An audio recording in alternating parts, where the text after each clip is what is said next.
வித்தியாசமான ஒன்று இல்லை. எல்லா மனிதர்களும் ஒரே மாதிரி தான் இருப்பாங்க. ஏன்னா மனித இயல்பு எல்லாருக்கும் ஒன்றுதான்.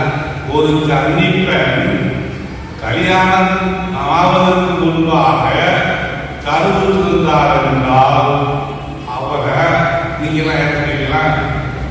அந்த செய்தியை எவ்வளவு சீக்கிரமா பரப்ப முடியுமோ